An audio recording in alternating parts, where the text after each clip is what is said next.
1, 2, I'm back. This is episode 79 of Canada Got Soul's True to Size.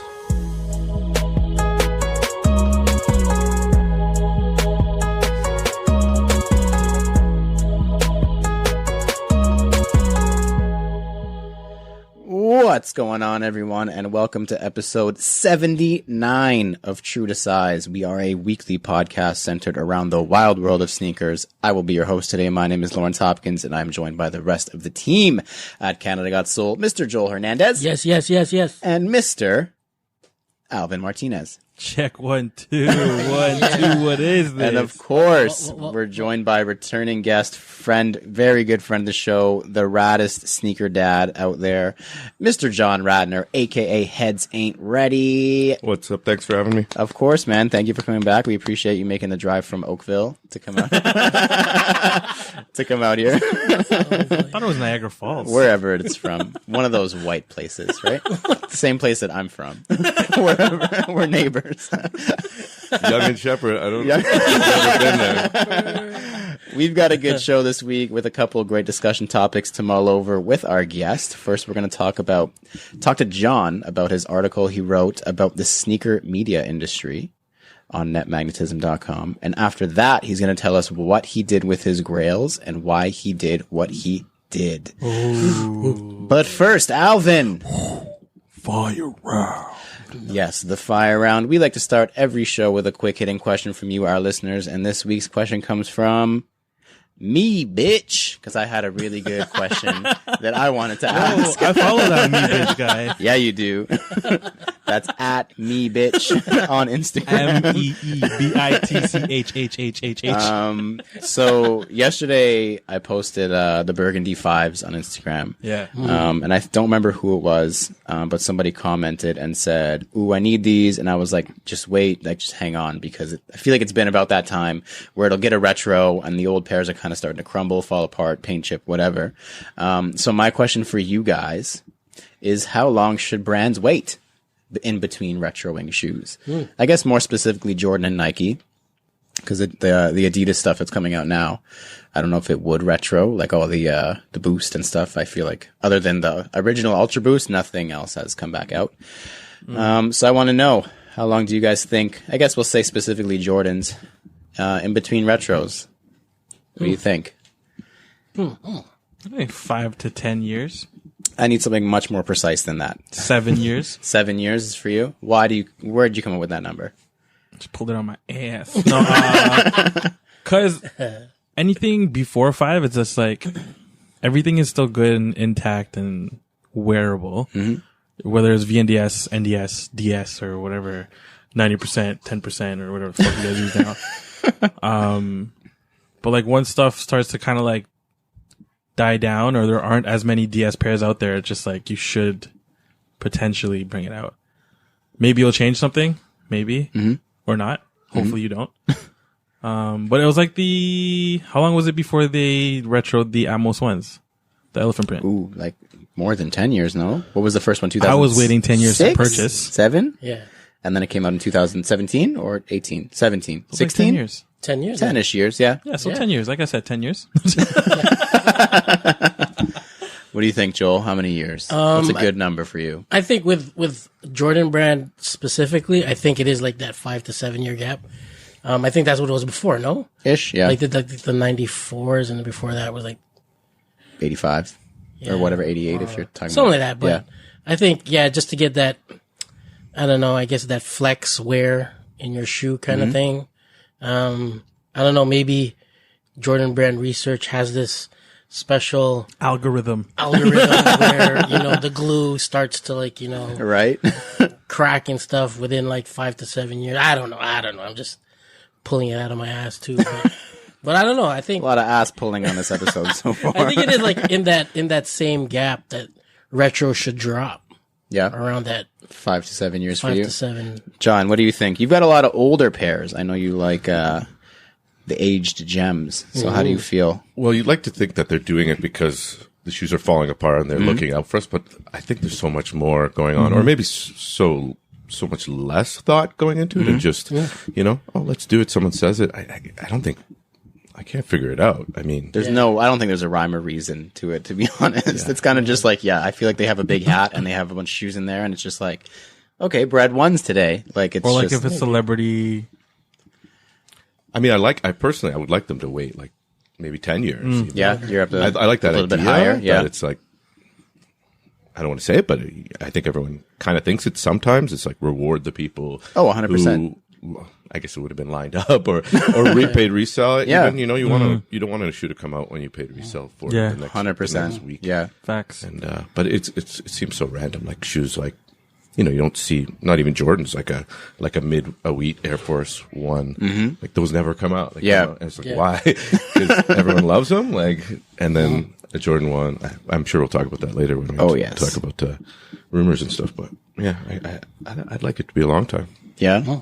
I think I'm somewhere in between that. Like you guys said 7 and John said 10. I'm thinking like 8-ish for me. It honestly has nothing to do with me about it falling apart because it's going to happen. It could happen in 2 years, depending on how much you wear the shoe, realistically. Yeah. But yeah, like John said, I think I'm closer to the side of reward people / give someone something to hunt for and wait for. Like if it's every 4, 3, 2, whatever years, and it's like, what the hell? Like, it's literally, I missed it. It's all right. In 2 years, I'll get it. Like, it's just boring at that point. There's nothing to look forward to. There's nothing to hunt for, strive for, be like, oh my God, I've been waiting X amount of years for this. It's like the bread one.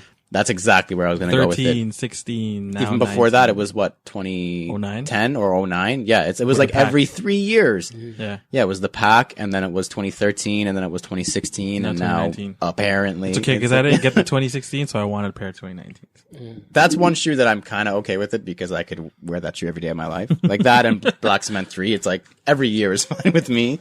Make it a GR. Fuck, man. Real shit, I would still like crush that shoe. But yeah, like some shoe, like Mocha 3s, I've had a pair for a long time, and they came out in 01, and then they came out again. It was this year, I believe, or late last year, something like that. Yeah. And I was like, it was like such a elusive shoe for the longest time, and then when it came out, it kind of just like hit me. Like John said, it's kind of like, But the midsole wasn't patina like yours. Like. yeah, and I can still wear mine actually. Yeah. Maybe You almost think 20 those years. are coming back? That would be the kind of shoe I would think wouldn't Mocha? come back. No, the Burgundy 5s. Oh, Burgundy Same with the 5s. olives. Like I don't know. Like, You don't think so? Well, Ooh, those olives though. Olives are crazy. no, the quality on Burgundy, they don't do that anymore. They do don't. No. They don't at all. I think they would change it. For a while, like I think it was last year or the year before, they started doing Bordeaux a lot. Like I think they brought back out Bordeaux 7s. They did that Bordeaux 12, which was also, those were actually really nice. The all like Bordeaux upper. Yeah. And it was like suede. So I thought for a while we had a chance of seeing it come back. They did the Bordeaux 3s for women. Oh yes, that's right. So I thought like that would have been their chance. So I don't know.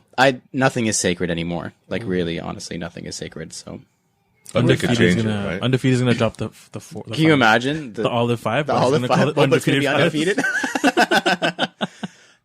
You never know. That's a hot Wouldn't be take there, man. I surprised. could see you that. never I could know. see that You coming never to know. fruition. I Never know. I like that That's a prediction. good idea.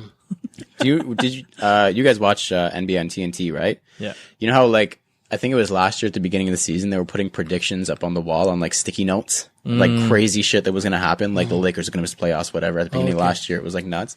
I feel like that's one of those things we put on a sticky note and put it on the wall. Undefeated. yeah, to release undefeated, olive yeah, 5. undefeated 5s, like just a bunch of shit like that. It's gonna drop. That we're saying that we're like, honestly, that's probably going to come through, and then as it starts to come true, we take it off. Maybe a new thing will start eventually. Joel's basement's just gonna be full of sticky notes. Let's do it.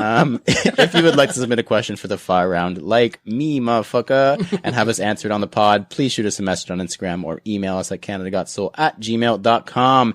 Next up is the CGS picks. Each week we all pick an upcoming sneaker to analyze, dissect, and give our thoughts on. Then we decide if it's poop, scoop, whoop-de-whoop, or Alvin's trademark phrase.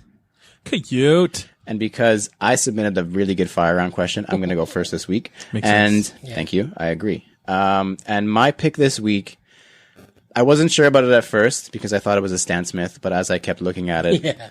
I did start to like it more. And that is the Ben G Nike Dunk SB Low collaboration. So if you guys haven't seen the shoe, it is a mostly white, premium white leather upper. White midsole, white laces, white tongue. It's just the only color on it is a green sock liner, which is what makes it look a lot like a Stan Smith. But the thing that stands out about the shoe, this mostly white shoe, is that there is no swoosh on the side. Instead, the entire upper, all of the panels have mini embossed swooshes on them. So yeah, it's a pretty cool shoe. It's definitely a little bit more plain than I would typically go for. Yeah, I don't know. I'm kind of torn between it because I feel like if I got it, I'm not very good at art, but I would possibly color in or paint all those swooshes like green. Green, yeah. And that could be really cool. That would look dope. But it also could look really bad. Maybe like half of them I would paint green. The Every other half, other one? yeah, Like in the leave panel white. kind of thing. Yeah, There's a lot. there's a lot. Yeah, it'd be a Or lot of even work. if they put like if the outsole was even like that. something Like just to give it a little bit of pop. But I like that patina though. It's fine. I do like the like that. the aged midsole is Yeah, very yeah. cool. So I had no idea what Benji was. Apparently, it's a Holland based sneaker something or other. I don't know. Bonji. Bungee cord. Okay. So I'm gonna rate these a cute for now. They're set to release this month. Actually, might be this weekend. Actually, yeah, September 28th. So I would assume maybe a Drift, some other skate shops in Canada, ones in would receive Montreal. whatever they're called. Yeah, I don't know. Can't remember. But yeah, that's dope. They're cute for me. Next up, let's do Joel. Okay, so my pick is the Air Force One Gore-Tex, high and low. They got pictures of the highs out right now. You can check like Sneaker News and whatnot, but it's like a predominantly white shoe. Looks like a high cut if you include the boot. It's got a translucent swoosh. It's got Gore-Tex stitched on the outer heel counter. Clear midsole, and it looks like it's got like a rugged sole by the looks of it. Very ACG. Very ACG-ish. But yeah, it's a pretty dope looking shoe. I like the olive one, the low. The low for me is bueno for me. Bueno. It's like forest green. It's got like, it looks like a ripstop canvas kind of thing on the upper. Gum, midsole and sole. Gore-Tex stitched on it as well. Very fall vibes. Very fall, very, waterproofy kind of shoe. Get you splashing everywhere in the slush and whatnot. But it's got, I think the 10th is stitched on, I guess, the upper. The what?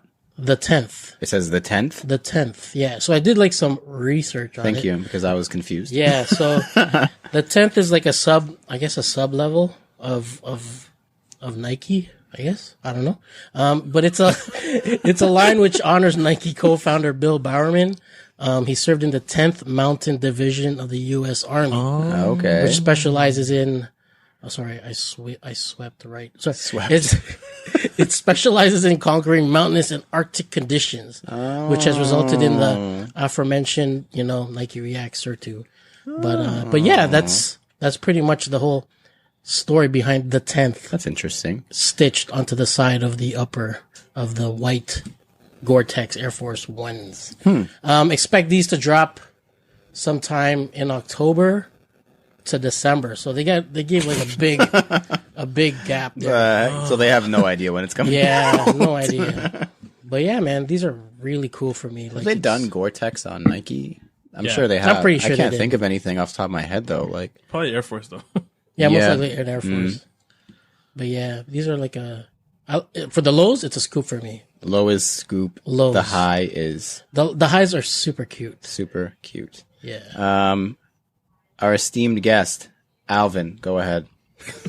So my pick is the 50 Shades of Pink Air Max 90. Is that the actual name? No, Oh, okay. I was like, I didn't see that anywhere. it's actually Shades of what they call it on Sneaker News is an array of pink shades.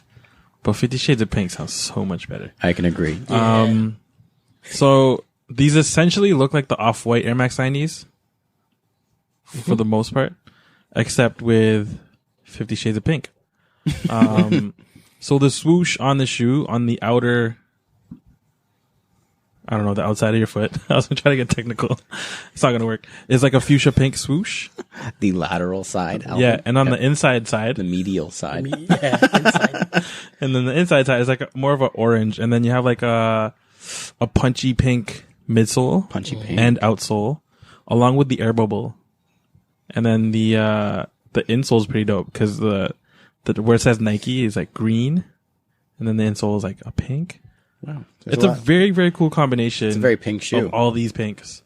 But it's like, it's still kind of neutral in a sense, I think. But yeah, very, very off-white vibes. Yeah. Mm. Kind of shoe. Definitely. These are definitely a scoop for me if I can find them. Or if they even come in men's. Is it a women's shoe? It doesn't really say. Mention. Yeah. All it says is that, with the success of the CDG, like 180s, Nike's gonna pump out some more pink, which is dope because pink's always been dope. Mm-hmm. Yeah. So hopefully the 50 Shades of Pink come out and I can purchase them because no one else likes to wear pink. But these are definitely a scoopty whoop if I can get my hands on them, but they're dope. Yeah, man. Super cool. I like those. Yeah. That's a good pick by you. Super clean. The CGS pinks. Finally, John, Mr. Heads Ain't Ready. You have a pick for us. This is correct? Yes. Ronnie Feig dropped a pic on his IG of the upcoming Super Blue Gel Light 3.1s. It actually says Gel Feig on it. Which is, I didn't notice that the first time. That's a cool detail. That's fancy, bro. I do like that. And I guess the Super Green pack came out a couple years ago. Yeah. And so this is a follow-up. But I think I heard a couple people when they saw this were mentioning how Ronnie may have said that there's going to be no more 3.1s when they originally dropped. I can't verify that, but it's interesting that they gave it back, and maybe that's because they put his name on it. Yeah, I mean, you can't really say no when they start putting Gel Feig or Feig. I already forgot how to say it, but yeah. Yeah. That's crazy. The furry suede, super furry. Super kind of cool. like that Formosa that came out, never really came out here, but really hard to find, like super furry. Looks cool, but it's just cute for me. That Nimbus sole, I don't know, not really my style. I don't think I don't think I get my hands on this unless I got really lucky anyway. And a little bit too techy for me, that Nimbus sole. Nimbus. Yeah. Too comfy. Too comfy. I like my shoes much less comfortable than that. I'm sure they'll resell for a lot, but I for don't sure. think- Yeah. I don't try and call for Too that techy for these sure. days, so. We don't care about resale. Next up, forget resale. This week in Kicks. So just a couple of things to cover this week. One thing that we're probably going to talk about maybe for the last time. I don't know if we ever actually talked about this at all. But Antonio Brown, still in the news. Feels like he's been in the news for several months now. But finally, there's some sneaker-related stuff going on. So Nike actually dropped Antonio Brown. Wow. So they were a long-time endorser of Antonio Brown. And he was dropped. So he had some sexual assault allegations against him come up, I want to say just before week 2 of the NFL season. So I guess that would be like a week and a half, 2 weeks ago. Yeah. The Patriots still chose to play him and not like do anything about it. And then as pretty much the day, I think it was a day or two after game 2, his first game with the Patriots, they revealed that Patriots dropped him. And then I think it was either the same day or the day after it was revealed that Nike also dropped him. Wow. And I think there was a second allegation too. Yeah, it was like I don't know, man. This guy not good right now. So yeah, it's not really surprising when you take into account all the stuff that Nike's done and the whole equality and all this other stuff. They take a pretty strong stance against this kind of thing. So it's not a surprise that they dropped him. So he had a pair of tech trainers on Nike.com. Those have now been removed. There are also no Antonio Brown related items at all. So no jerseys, nothing on Nike websites. So yeah, we're probably not going to talk about this guy anymore unless something else pops up, because sounds like he's a pretty big shithead. Next up, New Balance is doing a 3D printed sneaker. Pretty interesting. It's kind of cool that they're jumping on this whole wave because it is a pretty cool wave. So the shoe's name is the Fuel Cell Echo or Eco, probably Echo Triple. It's releasing exclusively on sportcheck.ca. That's kind of interesting. I hope Just on sportcheck.ca? only sportcheck.ca. Wow. Yeah. That's good. in Canada. Canada. The retail is a little bit high, but it kind of makes sense, $229. But when you take into account New Balance's made in USA and other prices, it's kind of makes sense. And these are assembled in the USA as well. So the technology in question, the 3D printed section of a shoe, is on the midsole, on the heel portion. It goes like heel to forefoot.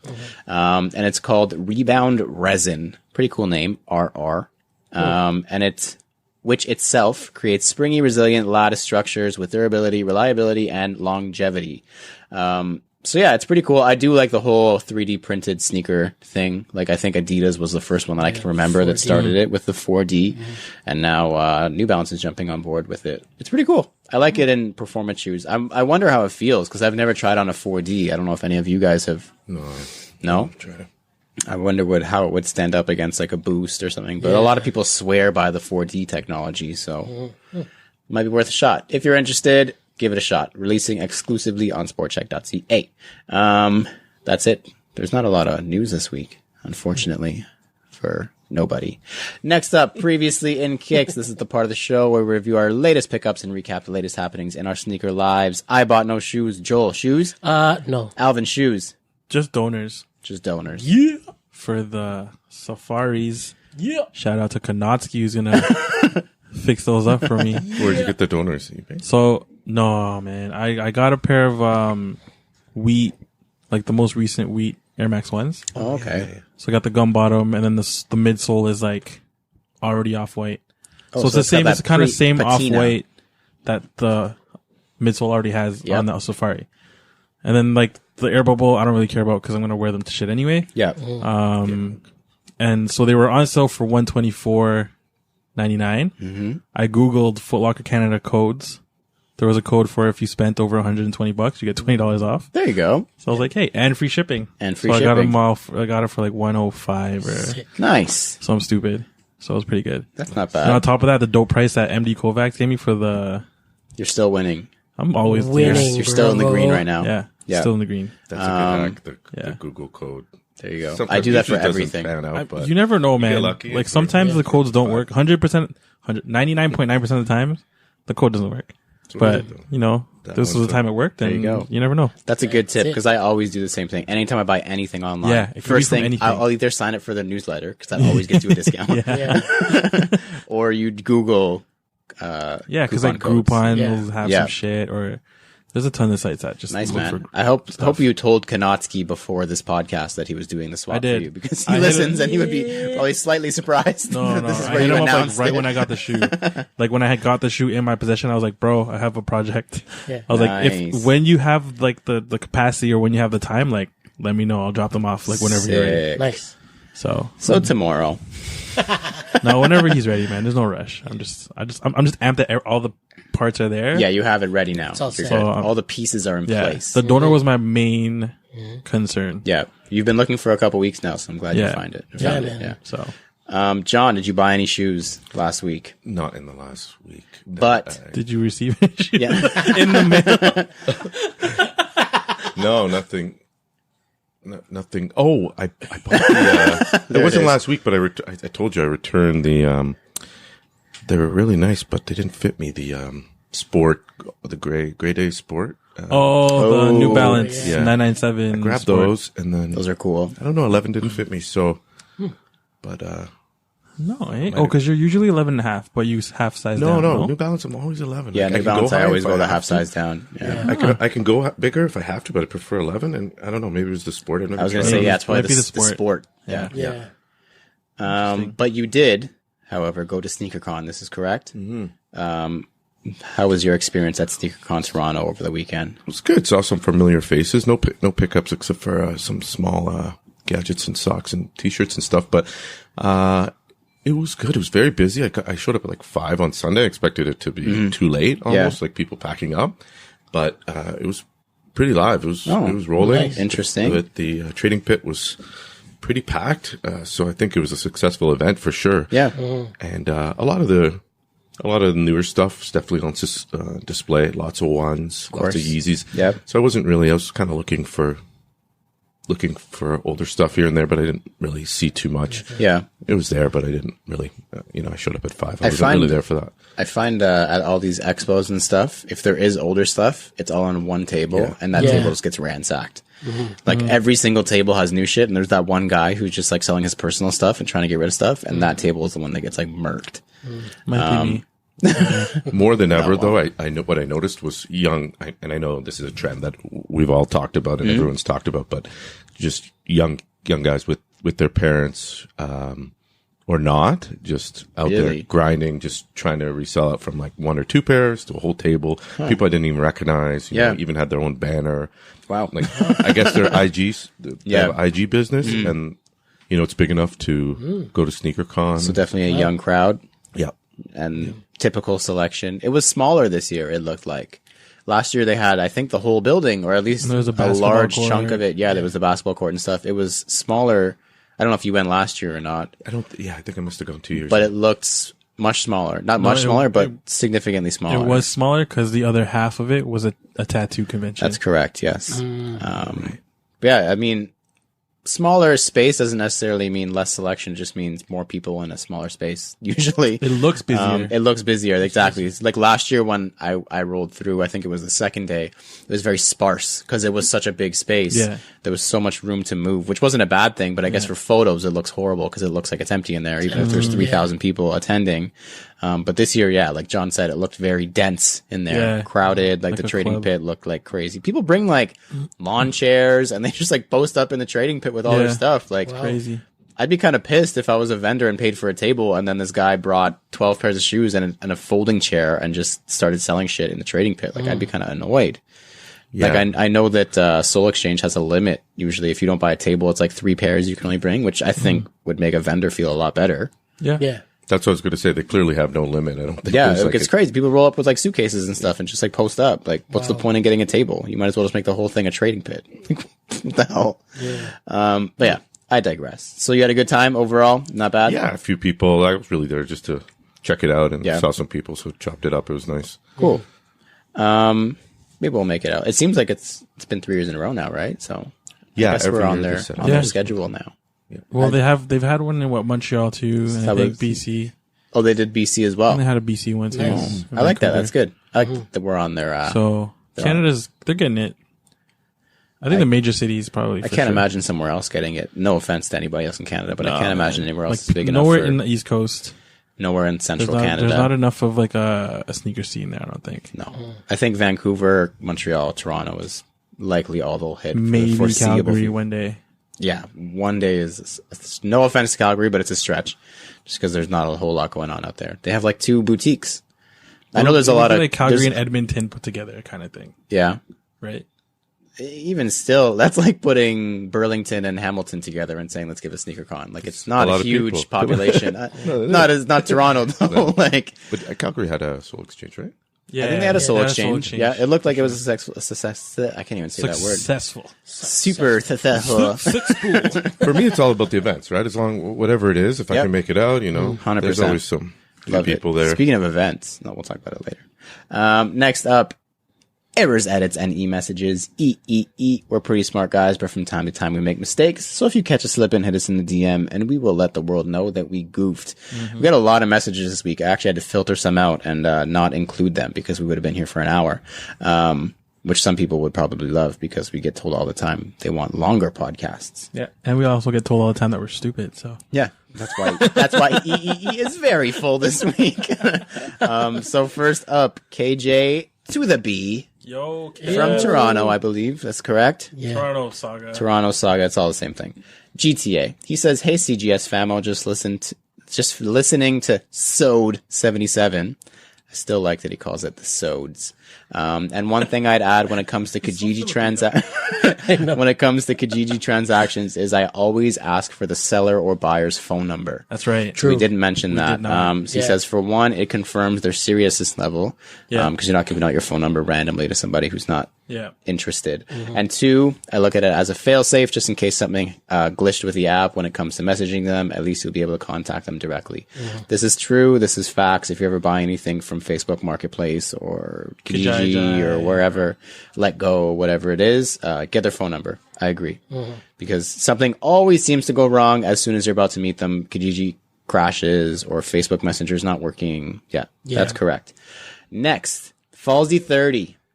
Hey. Good friend of the show from Alberta. He says, Red Deer. When's Red Deer Sneaker Con? They don't talk like that out there. I don't know where that accent came from. Falsey talks like a regular guy. Yeah, he literally sounds like he's from Toronto. He says, so much love for Blink-182. They just dropped a new album. Definitely worth a listen. Did they? Even if it's solo in the car. Let's go, Joel. There you go. Fun fact, actually, I was watching Monday Night Football yesterday, and they were the halftime show. Blink-182. Yeah, look at that. Full circle. Love that song. Small thing. We're not going to go around the table. Not again. Thank you, Falsey30. We will definitely listen to that as a group later during CGS After Dark. Next up from Manny Amangango. He's from the Bay Area. The Bay Area listener. Yeah, area listener. Bay Area. Manny Amango. Hola, Manny. Correct. Or could be like a Filipino Manny too. Who knows? We should ask him. Manny, what are you? Tito Manuel.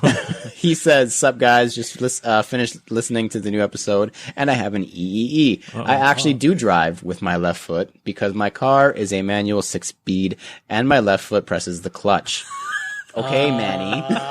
Listen, Smart guy. we're not all skilled. He says, because of that, my left shoe is equally as creased. Awesome show That's as it. always. I'm getting a manual car now. Standard. A Manny, you will call. It's with manual cars. That's something that just, People still do that? Like, what year is that car? 1952? No offense, Manny. I'm sure you have a great car. And finally, from HQ Inc. Repeat contributor. Harrison. Correct. Good friend of the show from Toronto as well. He wants to know our thoughts on the recently revealed yellow undefeated Air Max 90, because I believe your pick a couple weeks ago was the Air Max 90 undefeated pack. They just revealed a yellow version. Is it so the it's same thing? black and the detailing, like the lining and the strips and everything, is yellow. Black and yellow. Yellow like your black mic and yellow. cover. How do you feel about that? Okay. Joel. What? John. I can't stop thinking about those denim ID. Oh my god. Not even the question. No, I don't. That's only 90 I care about. Did you see the Those, Yeah. I've been trying. Did you see the one that Troy Alexander made? Yeah. That looked like the The Pata. the Pata Air Max. Oh my god. Crazy. But yeah, no. For the undefeateds. Well, I Harrison, can make a better one. I like them, so sorry. Yeah, the Sorry, these guys logo don't at even. the back, right? Like that's for These guys don't even care to talk about the shoe you asked about. John's like, anyways. I mean, if you cut off the logo on the back and put it on like A necklace? an infrared, denim. yeah, and put on the denim. Oh my god. Fire, bro. I like the yellow Harrison. Corduroy. I think the yellow is the best one. Because the other two just don't make any sense to me. Next up, thumbs up, thumbs down. In this part of the show, we give our opinion on various sneaker-related topics with zero context or discussion. All we're allowed to say is thumbs up or thumbs down. I didn't have a subject for this until we started the show. Thank God we talked about something before we started recording, and that is storage lockers for your sneakers. John, thumbs up, thumbs down. Thumbs up. Ooh. No. Alvin, thumbs up, thumbs down. Thumbs down. Joel, Thumbs down. I'm thumbs down as well. Next up, NSR.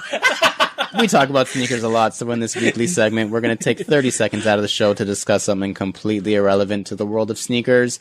And I brought the food this week. It was delicious. It was good. great. And that means I bring the NSR question.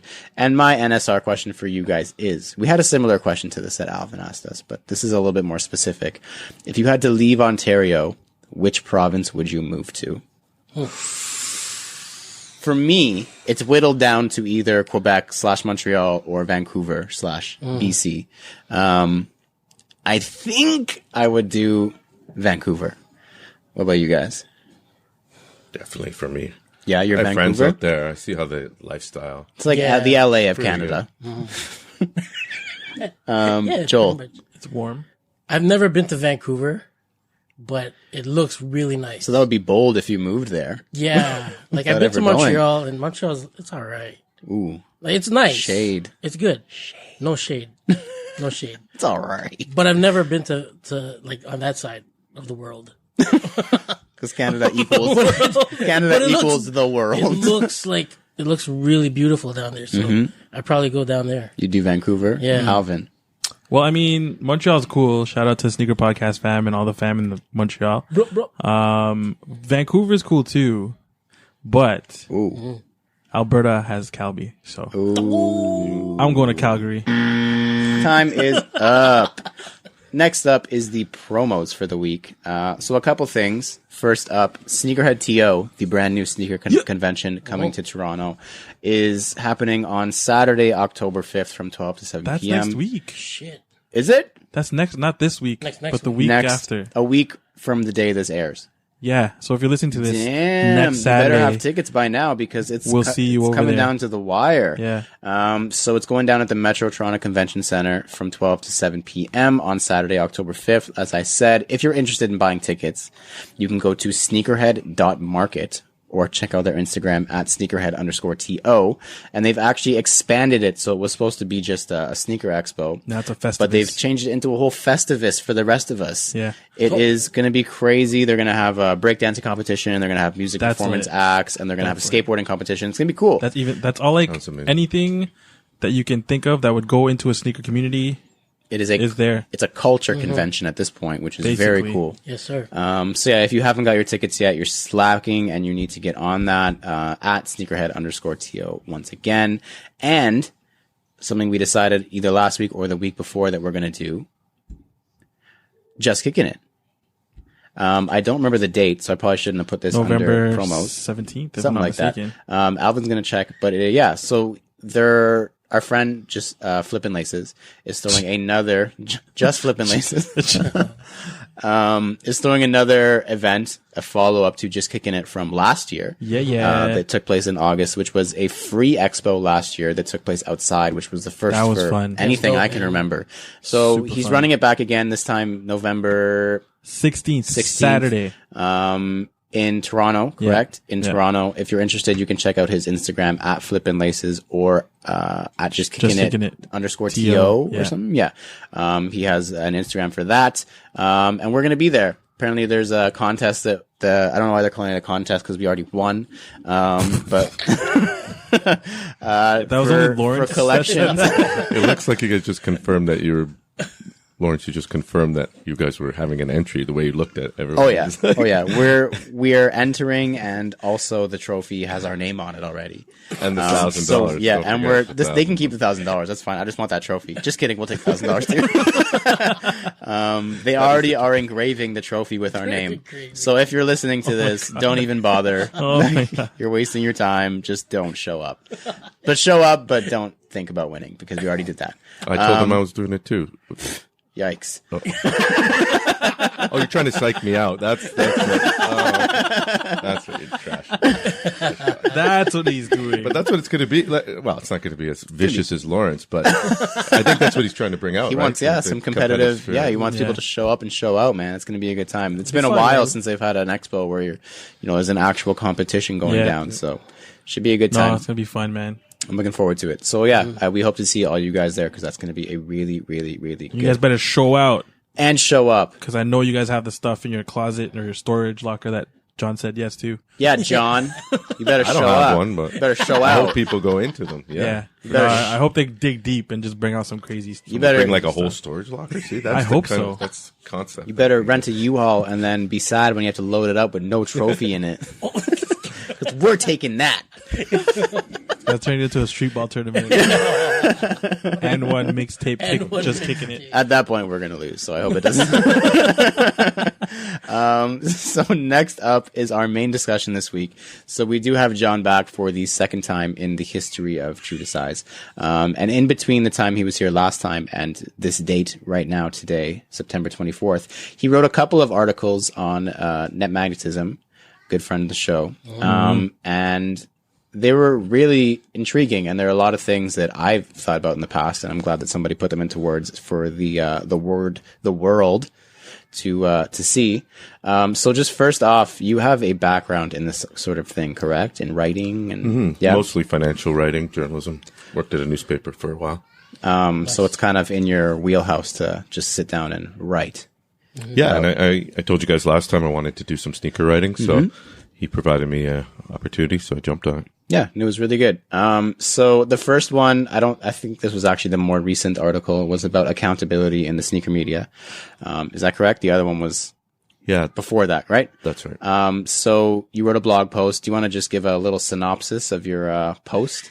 Well, we titled it "Don't Believe Everything You Read in Sneaker Media," and that's essentially what it was about. I riffed off the rumored Bread 1 release that was supposed to be, at least was initially supposed to be, a 85 OG height, OG materials. People were spreading that rumor. The way they were talking about it at one point was they were going to go time travel and bring back the exact pair from 1985. And that's exactly what got to me. Not the rumor mill, not the way it works, not the leaks.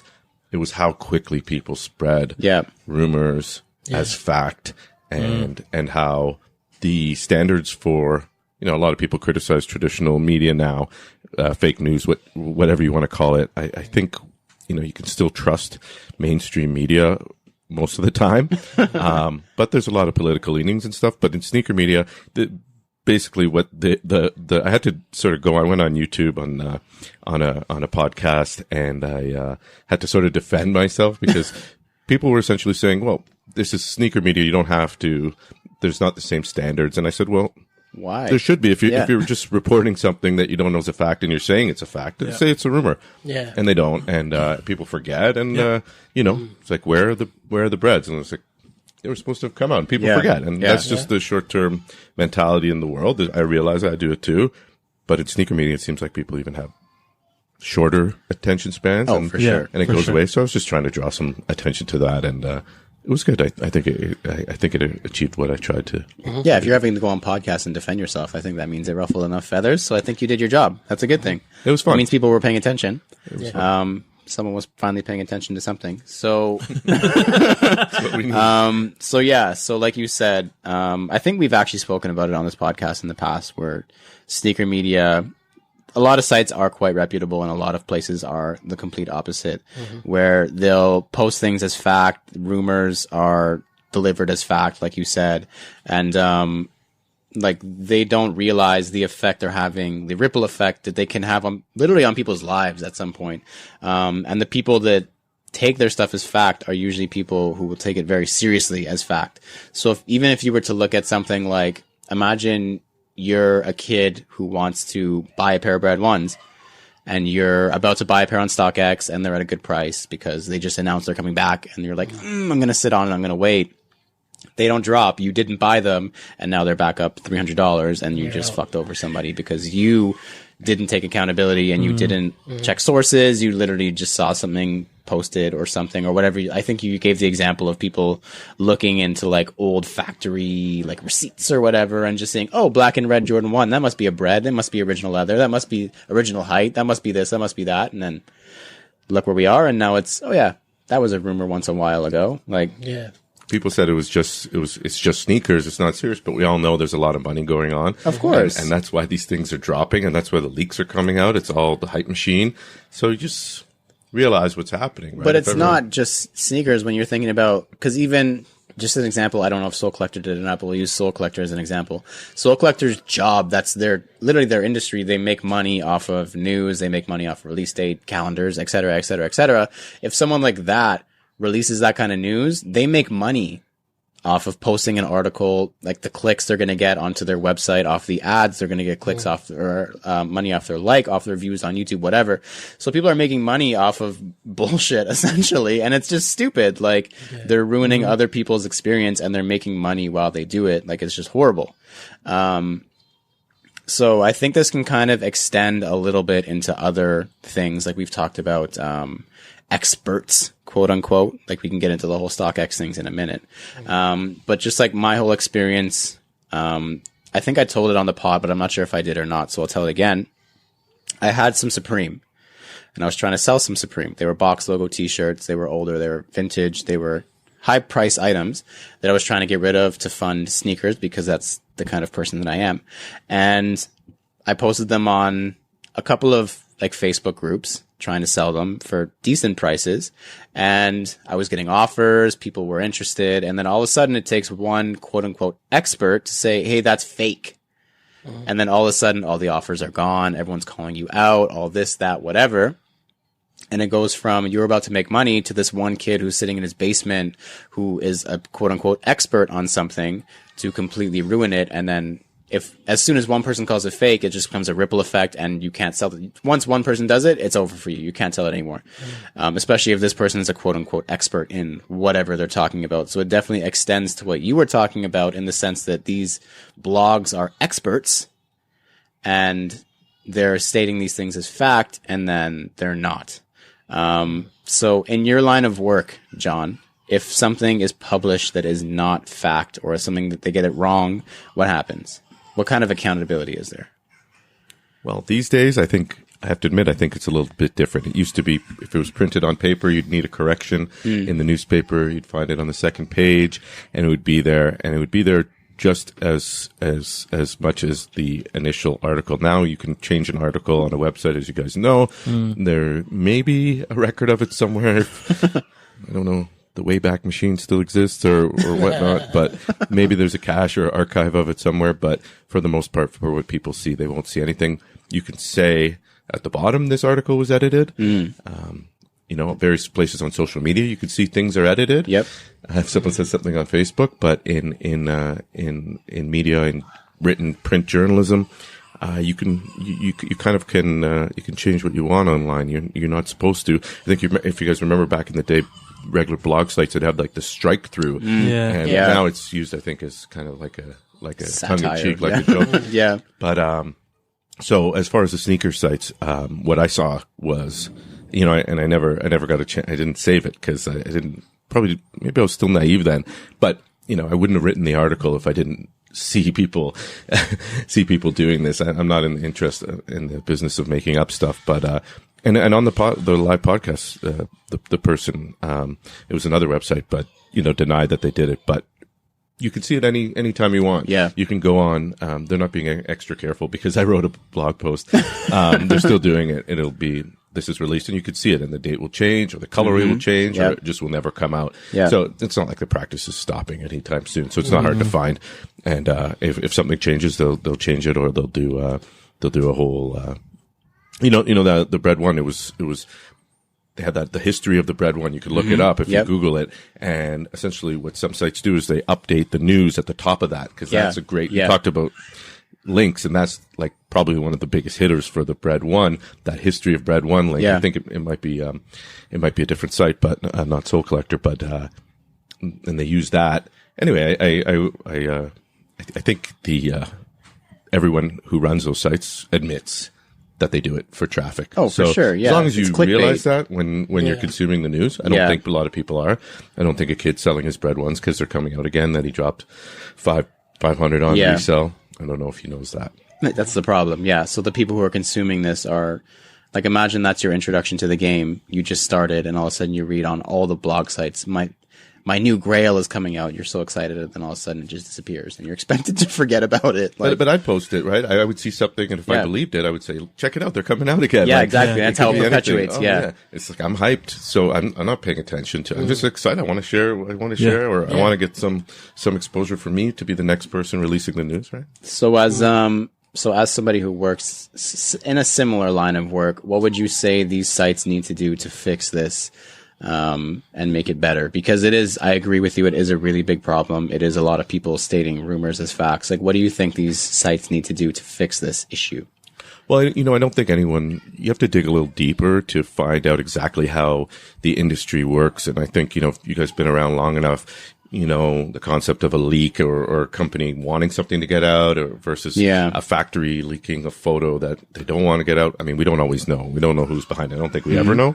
But the idea that something is feeding this and maybe it's a fake that someone just decided to say, hey, this is coming out because I want some web traffic, or someone sent a photo of someone you've never met across the world.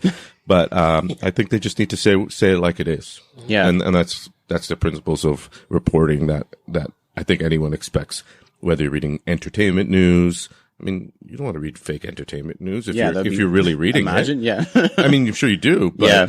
I mean, that's not what you're there for unless, I mean, maybe it's National Enquirer. You want the fantasy of it, but that's not what you're going to sneaker sites for. Yeah, no, not at all. You want literal news and information. So you just think they need to be a little bit more explicit with their wording and let people know it's not a fact. And honestly, even for me, up until this day, until a brand says it's coming out, I still have a really hard time believing anything. Like until it's officially announced or there's some sort of inclination from a brand that it's coming out.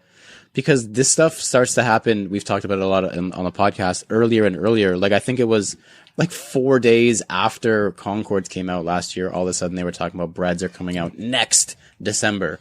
Yeah. And I still don't think Jumpman has even officially announced it. Like there may be official images somewhere, but like, how do you know for sure that that's happening? And how do you rely that to be fact when it's happening a year in advance? When these people are saying it is coming out, this is the fact. Here's the style number. Like you could have literally pulled that style number out of your ass.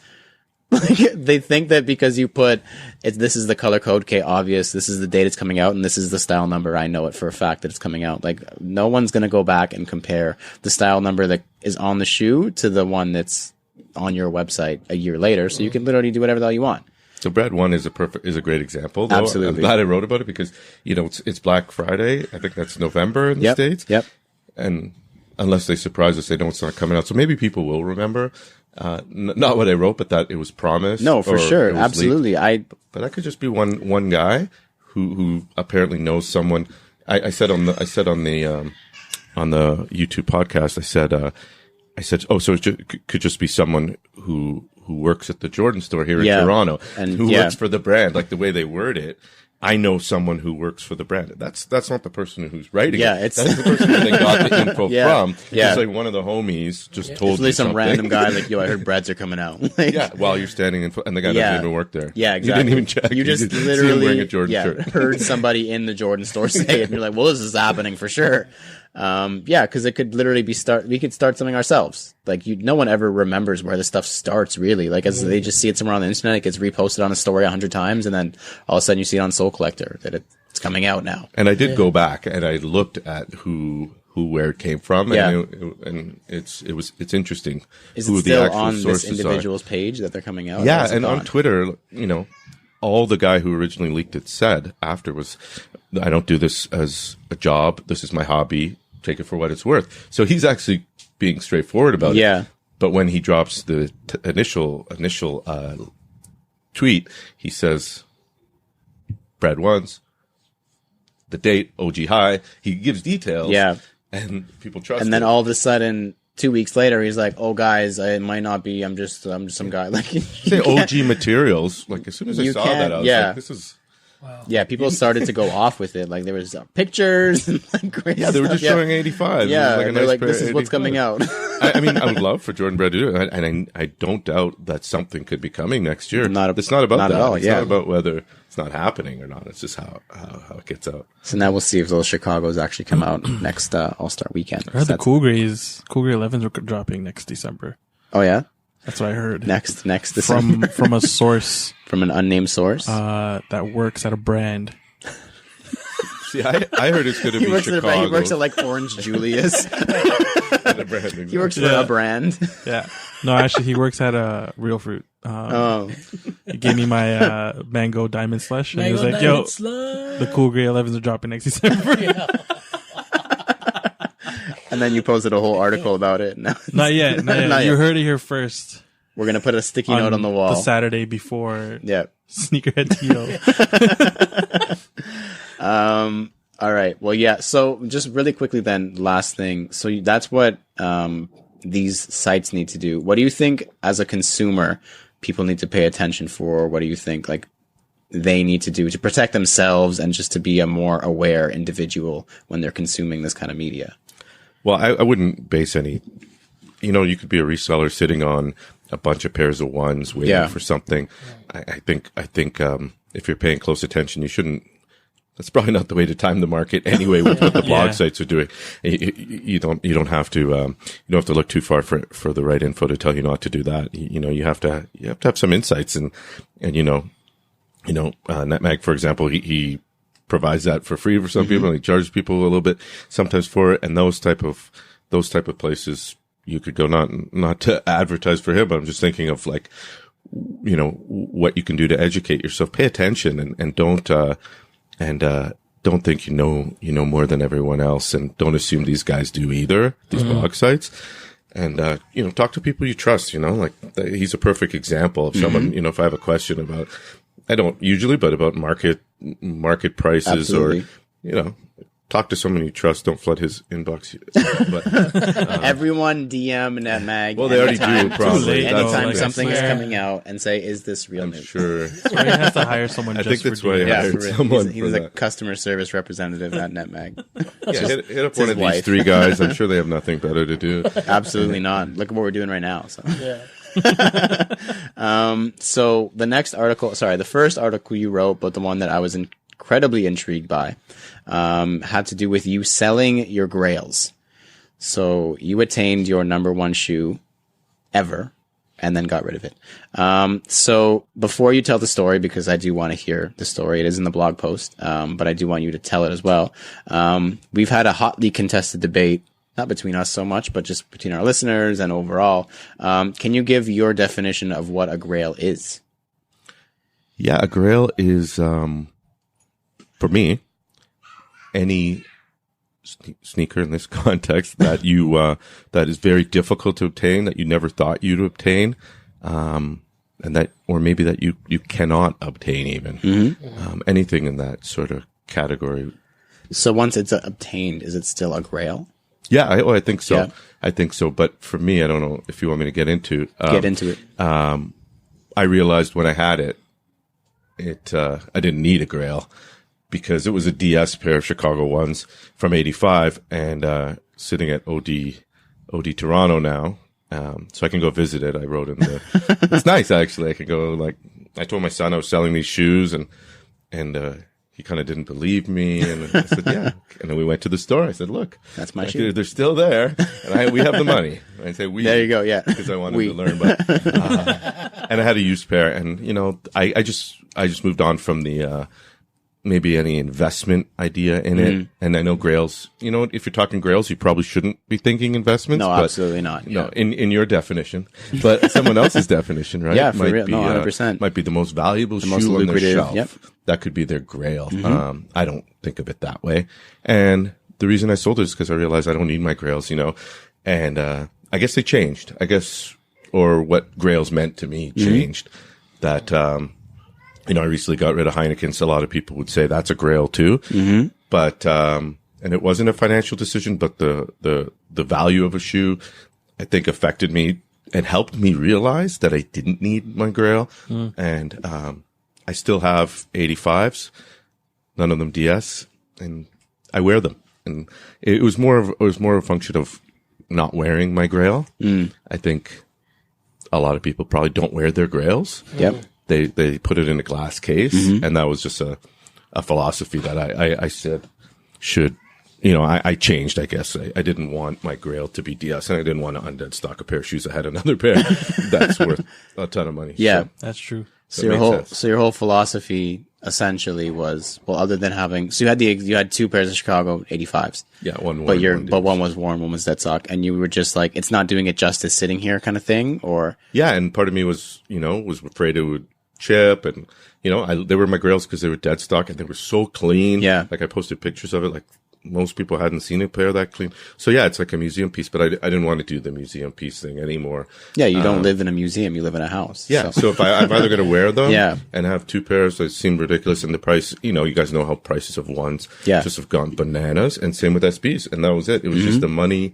The money was kind of, I wasn't doing anything with the shoe. Yeah. And the money can go to some good. I kind of get what you mean in that sense, because I think you mentioned in the article you couldn't see yourself undead stocking it just because it would, like you said, first of all, you have a pair that's already worn, so it wouldn't make sense to break out a brand new pair for no reason that's been dead stock for 30 plus years just for a random Tuesday.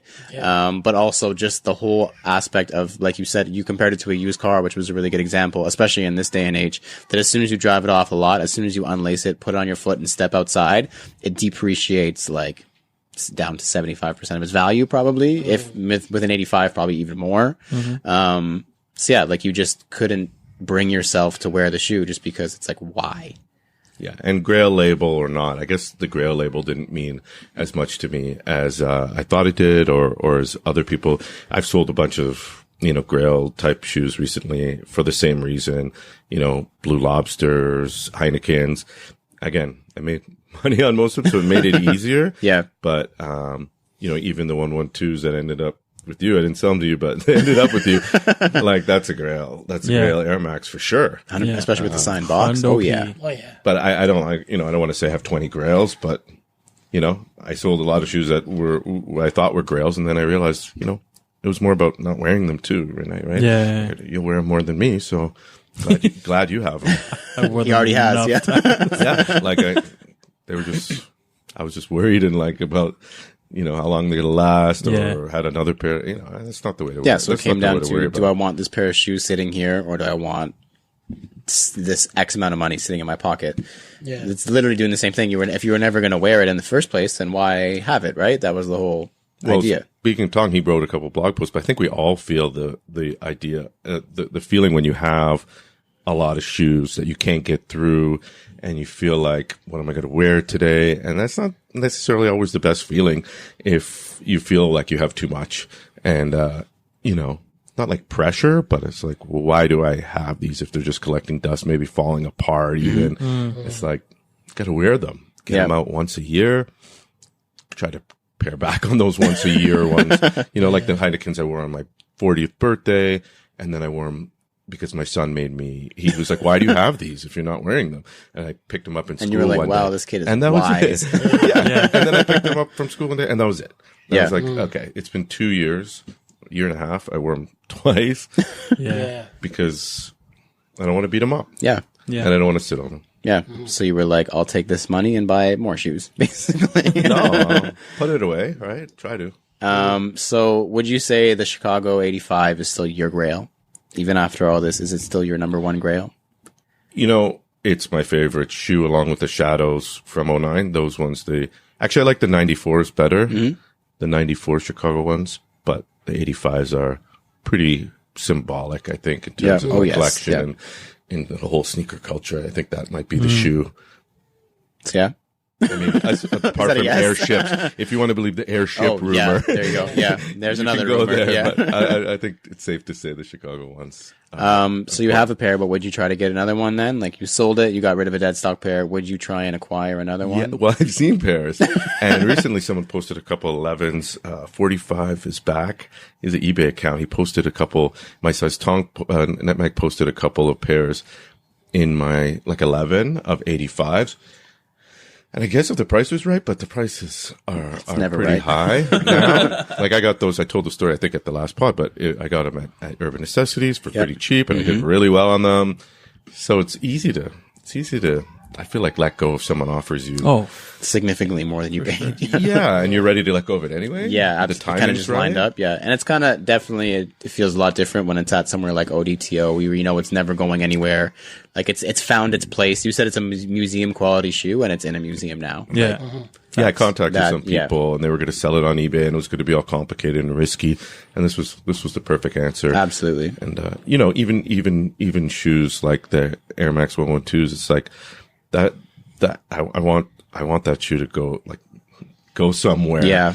Or I've given shoes to friends before just because I'm not wearing it. So like I said, my mentality has changed, but it's hard because don't get me wrong. And this is what I said last time. I still hold on to lots of stuff that I don't for sure. need. Yeah, no. I think we can all relate to that sentiment. We hold on to a lot of stuff like a dummy.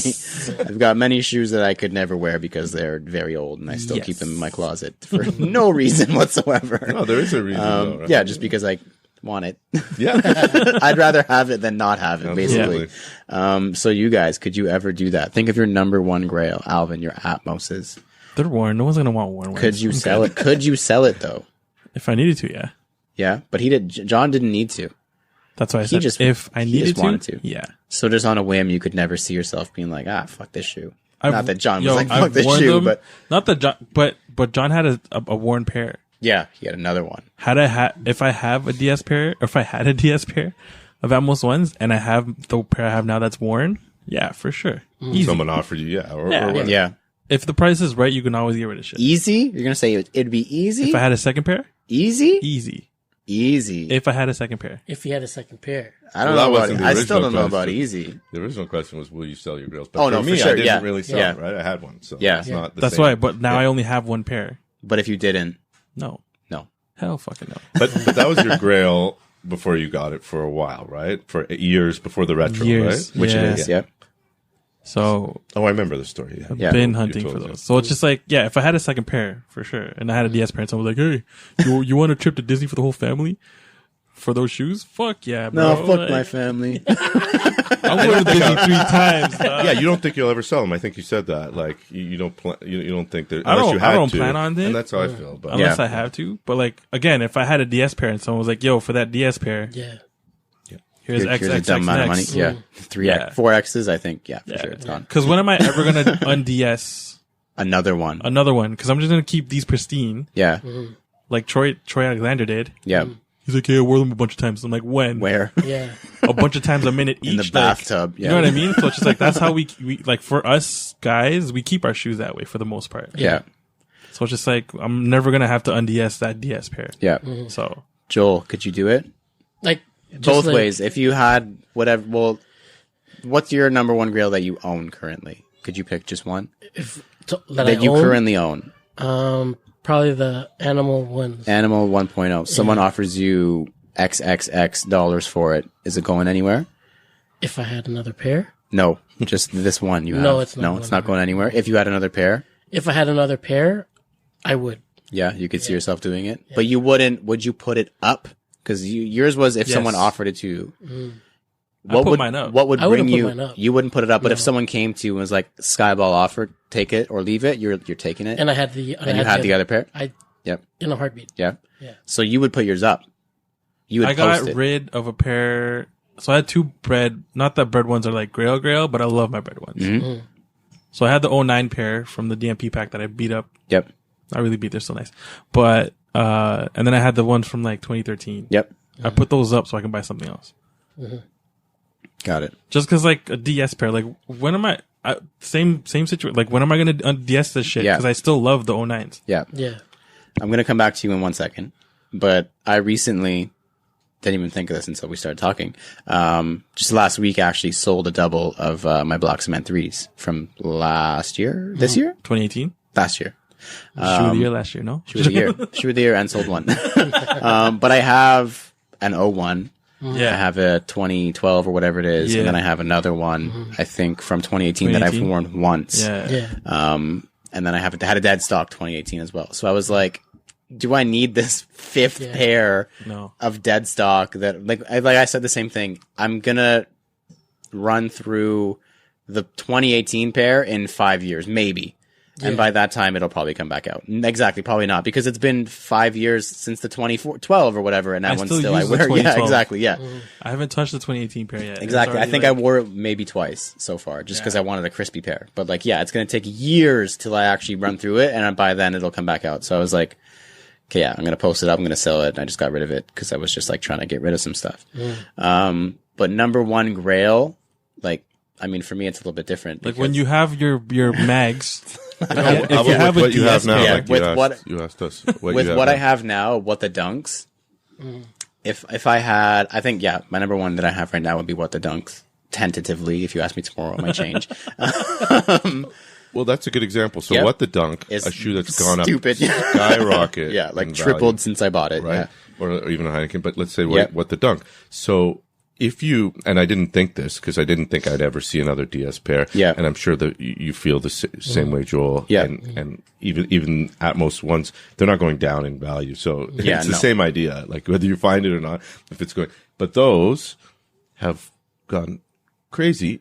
Do you believe, if you believe that they would correct in value and come down, right? Not that money should be but sometimes it is. Me in my head selling my shoe, thinking I could put that money in the bank instead of sitting on the shelf. It'll drop, and then you'll whether be you able need to it or not. split the difference. I mean, I think people think that way, whether you would or not. But No.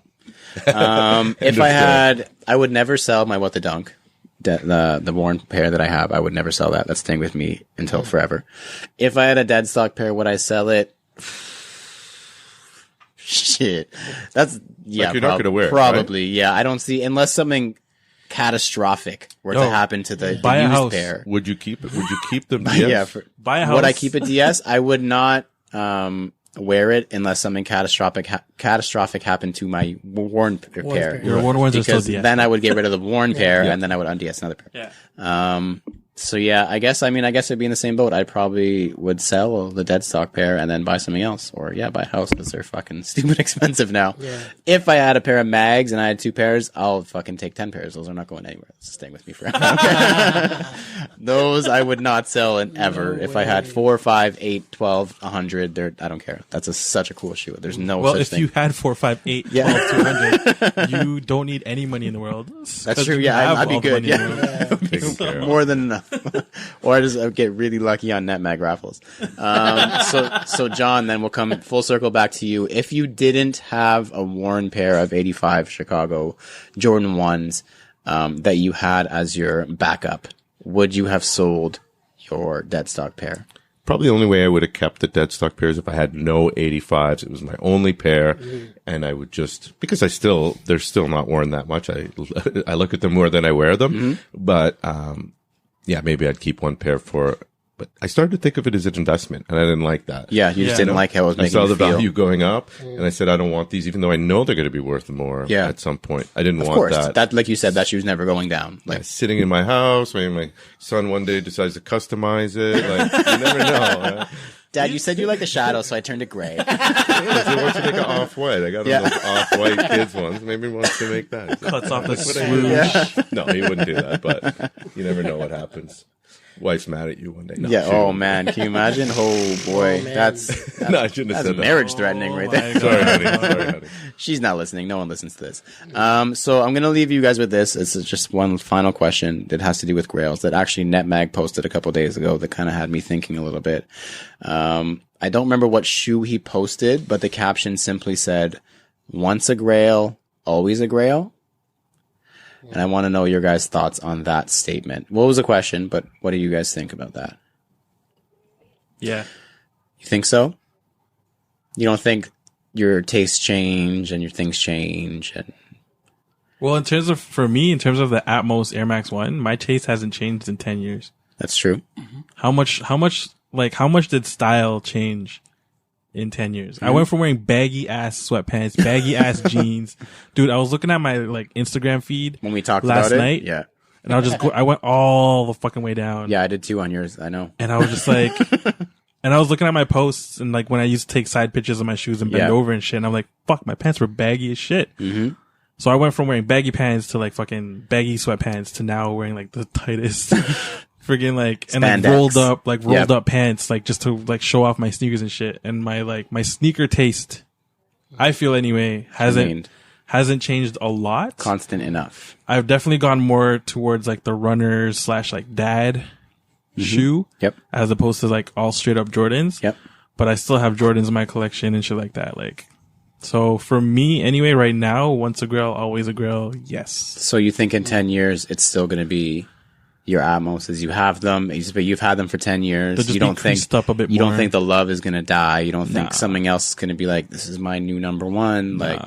I always thought, I was always in my head, it was always oh, maybe one day, I'll switch up. I'll switch up a brand. I'll go heavier on the 3 stripes cause when Nice Kicks was doing their episodes about touring people's sneaker closets and shit, one of the episodes that stuck to me was the Sneaker Grandpa one, where he got rid of all his Jordans and hopped on all the the exclusive Reeboks, all the exclusive New Balances and shit. I'm like, yo, those are all dope silhouettes. Yeah. I could definitely get into that. Maybe one day I'll do that. I'm still swoosh heavy. Yeah. Only difference is now I'm a little bit New Balance heavy. Yeah.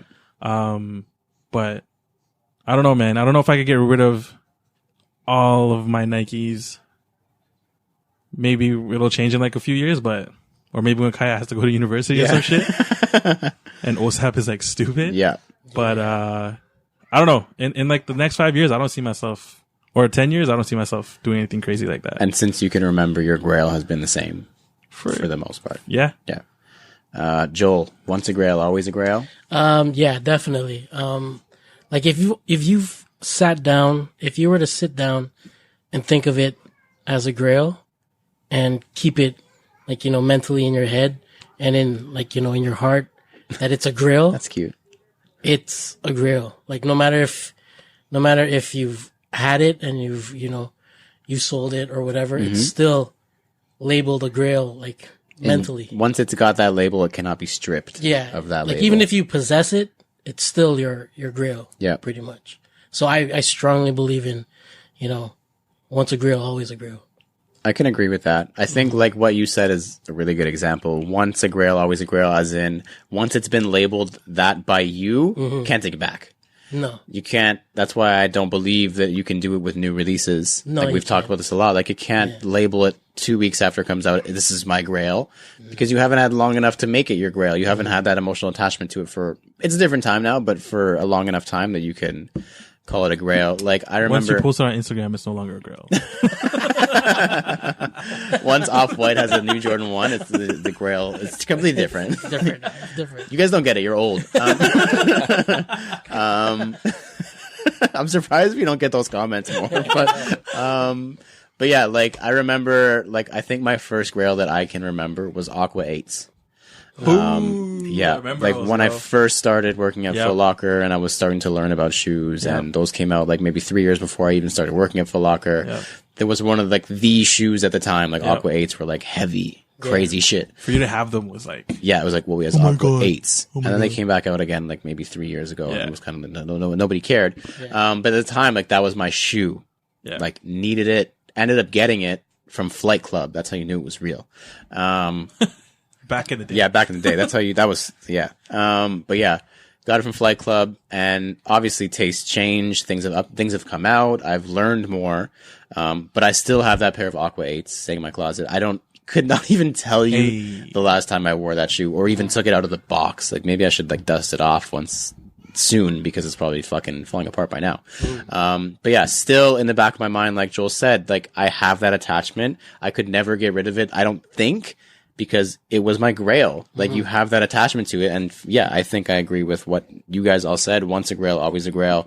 It may not be your number one anymore, because I think you can have tiers of Grails. I think you can have 12, 15, 20 Grails, because things change, and like maybe there's still that number one holy Grail, but you have other things that you learned to want so bad, like you friggin' searched for, maybe not so much anymore, you don't search anymore, but you searched for, waited for it to come back out.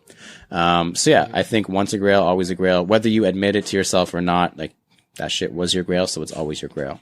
John.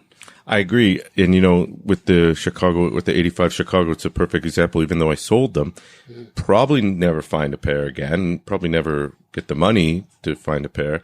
And so I still think it definitely qualifies. The only catch with me is when I remember when I was on the pod last time, it was what your Grail is, and it was a DS pair, and I think that's where there's a little little exception that I was probably too specific. It had to be DS, but that's because my mentality was like it was like a museum type of, that was my Grail to have something untouched, because it's kind of historical shoe. That's a pretty, sorry, I don't want to interrupt, but that's crazy, to be honest. Like, because when those came out, it was not a big deal per se. Someone kept that shit on ice. For the first 5 years, it would have been the hardest. Yeah. Once you're after that, like it was fucking easy for the last 20 years, because now Michael Jordan is somebody. But to get it when it first came out and not wear it, and like for the first 5 years, that's nuts. But sorry, continue. No, and I might regret it one day. I hope I don't. I mean, because maybe I'll be thinking that it was worth more money, or maybe. But now I look at the shoe as the same shoe as I sold, the one I wear.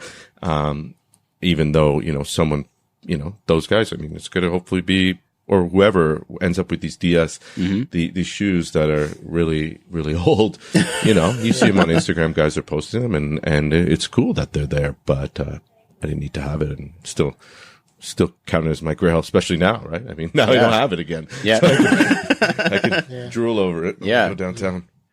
Yeah, I mean, like you said, it's museum quality. It was gonna just sit in your closet because you don't live, like you said, you don't live in a museum. So it's doing the exact same thing, just in a different place. Just think of it as ODTO storing it for you. They just are displaying your shoe for you, and they gave you money to do it. Yeah, that wasn't the arrangement. Unfortunately, it would be nice if you give me the money and I buy back. It's like a pawn shop. It's still yours. Mentally, it's still yours, and that's all that matters. You had them. I go visit them. It's your shoe. Yeah. If anyone asks for the end of time, it's donated. Yeah. No, they're doing better with by it. you. Like you said, they're doing better with it than I was. People get to see that. I mean, not that it's such a but I mean, for people like us, I think it's I think for anybody that has to be something worth seeing. I remember when we went down there, when we previewed the store, and that's one of the things that they were like so excited to show us. Like Shaheen, they took it out, they pulled it out, and they were like, "Look at this," and we were like, "Whoa!" Yeah. And then they were like, "This is John's," and we were like, "Whoa, whoa!" Even more. I know that guy. Double whoa. Yeah. Otherwise, I would have seen some of these OG collector on IG posters like, "Look what I grabbed from eBay." It would have been cool, but not nearly as cool as it is. Thank you, John, for coming. We appreciate the talks. Some really good content to run over with you. Thank you to everyone who has supported and or been a part of this podcast. Wherever you're taking in this episode, please leave a comment, review, follow, and or subscribe. We've got a Facebook group that we like to use as a forum, sell stuff, and connect with you guys called CGS Talk. You can find it at facebook.com/group/cgs.talk. We've also got a website we use for reviews, recap stories, and much more. You can find that at canadaGotSold.ca. If you have any questions or suggestions for any of our segments like the Soul Poll, Sneaker Writing for Dummies, or the Fire Round, let me stress that again, or the Fire Round, shoot us a DM or email us at canadagotsoul@gmail.com. And of course, do not forget to use hashtag CanadaGotSoul on Instagram for a potential feature. I've been Lawrence Hopkins, and you can find me at LDoggyStyles on Instagram. Woof. I'm Joel Hernandez. You can find me at Joe Dooney, JO_D3OsNEY. My name is Alvin Quincy, and you can find me at MISTERQ and then Mart. Our very, very, very, very, very esteemed guest. Where can they find you? It's John, and I'm at HeadzAintRedee on IG. Thank you once again for coming. Thank you for listening to us talk about sneakers for 79 episodes. And please remember to rock your kicks. This has been True to Size. We have been CGS, and we are out. Peace.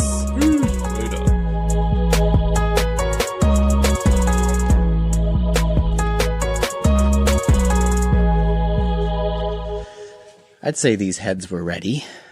You guys were ready. Yeah. We were ready. We were ready. I felt But no one else ready is. These heads were ready. Those heads aren't ready. Y'all ain't ready. Y'all heads ain't Y'all ready. heads ain't ready. Oh, that's the track you should have. That's the track. That might be the title of the episode.